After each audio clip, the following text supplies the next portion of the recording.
if you threw it to Crayfish, this whole segment would just be me talking about how Britt Baker continues to just rip people's hearts out on the microphone.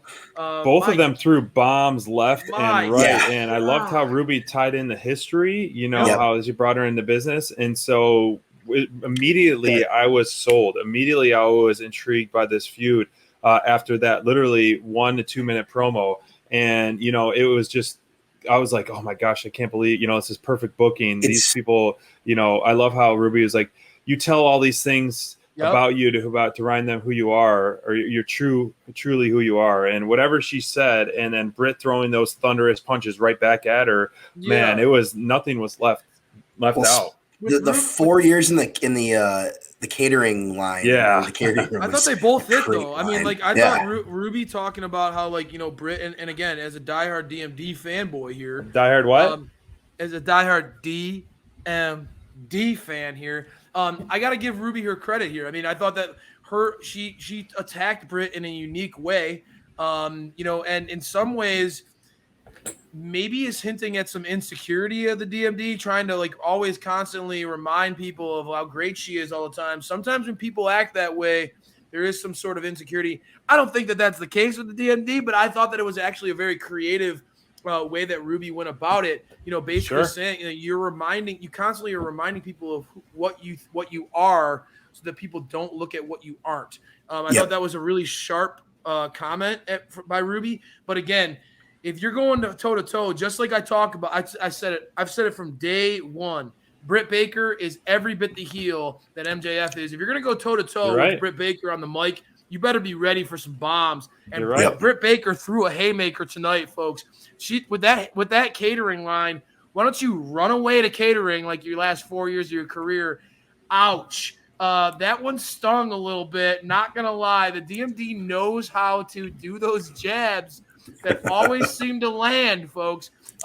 What I will say though is that as a fan of this group that DMD is starting to their ability to emote during these interview segments and all these things, Rebel doesn't get enough credit for that. But Jamie Hayter, I felt like when she came in as the DMD's muscle, it felt like it was going to be a big deal. And now after tonight, she's dropped to 2-3. She has a losing record. Do I have blinders on? Because what I see in Jamie Hayter, do I have the DMD colored glasses? I see Jamie Hayter as a potential real powerhouse in the women's division that has a lot of potential. I agree. I completely agree. It felt like she got fed to Ruby in this match, and I get it. Ruby is the hot new name. It could have gone better if they booked it for something, with a Rebel, just so you can protect Jamie. I think Jamie's still fresh return. I think you should protect her a little bit more. Maybe I'm intrigued with Jamie Statlander down the line as well. That would be a good one. So if you were to have Statlander take a victory over Jamie, I would accept that. Nothing against Ruby, but I think you just continue to build Jamie a little bit more for that as well. But, we saw Ruby's Dynamite debut tonight. It's great to have these new talents or, a return in the ring and focused on it. And so keeping one of DMD's posse in the mix where she's still, like I said, featured at all times. So she's, whether it's her posse or her promo going in the ring, that's exactly what you need to do. And these are two solid workers in the ring. And I think they delivered on that. The unfortunate biggest heel of the night, bigger than Britt Baker, was the picture-in-picture that we always get in the women's match. I'll say that every single week until it freaking stops. But this told a bigger story, and now it's stretching out the feud. And we're getting more featured women, which is what we've wanted for before, such as a trios match on Rampage on Friday. So we know we were a little upset with the way things went with Rio and the Battle Royale. Her short stint in it. Yeah, it was just odd. It was odd. And Statlander obviously is a big pivotal part of the women's division, especially with her return and how dominant she's been with only one loss.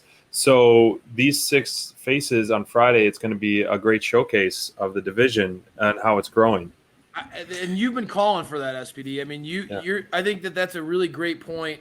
Bonds, this has been a topic on our show for a few weeks now. Yeah. And the need to, obviously, you want to keep the DMD front and center. This woman is the face of the division. She is she is the one who got the Pat Mahomes money, like you talked about, Bonds.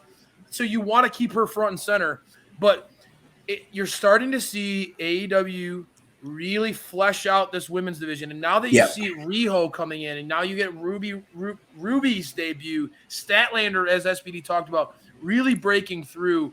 A lot of fresh faces and a lot of intrigue around in the women's division. My heart's still a little broken that Thunder Rosa didn't win that battle royal, but I thought that AEW did a nice job of following up on that women's battle royal and making Ruby look like a legit contender tonight. Oh, they definitely did. I mean, you have her feuding already with Britt Baker's stable, which is massive in general. And then you just have her kind of go over pretty easily on Jamie Hayter. I thought it was a one-sided match for them after the picture-in-picture. Through the picture-in-picture, Hayter was actually doing a lot of damage.